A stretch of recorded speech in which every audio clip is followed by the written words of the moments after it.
YS షర్మిలలో ఇంతటి మార్పుని YCP అభిమానులు సైతం జీర్ణించుకోలేకపోతున్నారు.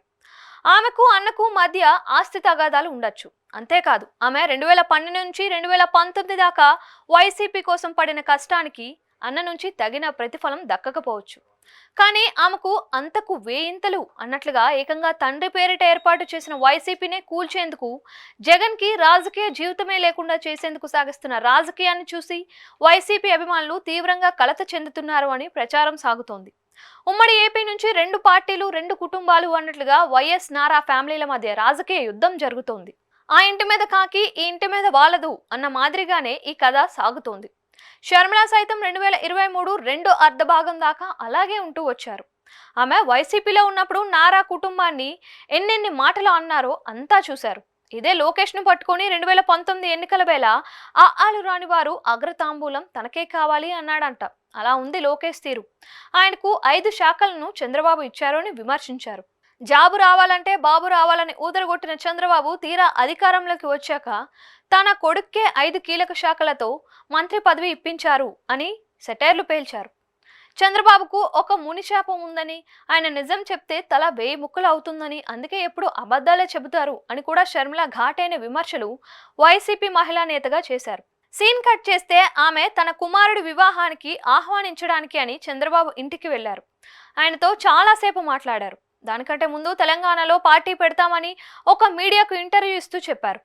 ఇక గత ఏడాది డిసెంబర్లో క్రిస్మస్ శుభాకాంక్షలు ఆమె లోకేష్ కి చెప్పారు. ఇలా నారా కుటుంబంతో ఆమె తన అనుబంధాన్ని పెంచుకోవడం చూసిన వైసీపీ నేతలు ఏమాత్రం జీర్ణించుకోలేకపోతున్నారు అని టాకు. అయితే రాజకీయాలు వేరు, వ్యక్తిగతం వేరు అని షర్మిల ఎంత చెప్పినా ఏపీలో అలాంటి పరిస్థితులు లేవు అనే అంటారు. ఉంటే జగన్ ని 16 నెలలు బెయిల్ సైతం రాకుండా ఎలా జైలు గోడల మధ్యన ఉంచుతారు అని కూడా వైసీపీ నేతలు ప్రశ్నిస్తూ ఉంటారు. వైఎస్ఆర్ మరణాంతరం ఆ కుటుంబం రాజకీయాల్లో లేకుండా చేయడానికి టీడీపీ కాంగ్రెస్ తో చేతులు కలిపి జగన్ మీద కేసులు పెట్టిన సంగతి మరిచారా అని కూడా అడుగుతూ ఉంటారు.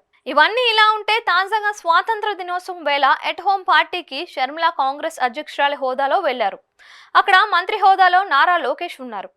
ఆయన షర్మిలను చూడగానే ఏం తల్లి బాగున్నావా అని ప్రశ్నించారు. దానికి బదులుగా షర్మిల బాగున్నా అన్నా అని బదులిచ్చారు. అంతేకాదు ఇద్దరు చాలాసేపు మాట్లాడుకోవడం కూడా జరిగింది. దీంతో ఈ ఇద్దరు మాట్లాడుకుంటున్న వీడియో బయటని సోషల్ మీడియాలో టీడీపీ వారు పెట్టి అన్న చెల్లెలు అంటే బీరే అన్నట్లుగా ప్రాజెక్ట్ చేశారు. ఇక జగన్ కి ఏమిటి దారి అని కూడా కామెంట్స్ చేస్తున్నారు. గత కొంతకాలంగా జగన్ కి రాఖీ కట్టడానికి షర్మిల రావటం లేదు. మరో 2 రోజుల్లో రాఖీ పండుగ ఉన్న వేళ ఏం అన్నా అని నారా లోకేష్ ని షర్మిల పలకరించిందని, ఆమెకు అన్నగా లోకేష్ ఉన్నారు కాబట్టి ఆయనకి ఈసారి రాఖీ కడుతుందని నెటిజన్లు కామెంట్స్ చేస్తున్నారు. మొత్తానికి చూస్తుంటే షర్మిల టీడీపీ నేతలతో, మరీ ముఖ్యంగా నారా కుటుంబంతో కలిసిమెలిసి ఉండడాన్ని వైసీపీ నేతలు అయితే ఏమాత్రం జీర్ణించుకోలేకపోతున్నారు. అయితే ఆమె పార్టీ వేరు, కాంగ్రెస్ అధ్యక్షురాలుగా ఆమె వేరే పార్టీ నేతలతో మాట్లాడితే వైసీపీ నేతలకు ఎందుకు బాధ అన్న ప్రశ్నలు ఉన్నాయి. మొత్తానికి చూస్తే వైసీపీకి షర్మిల మార్క్ షాకులు ఇంకా చాలానే ఫ్యూచర్లో తగులుతాయని వినిపిస్తోంది.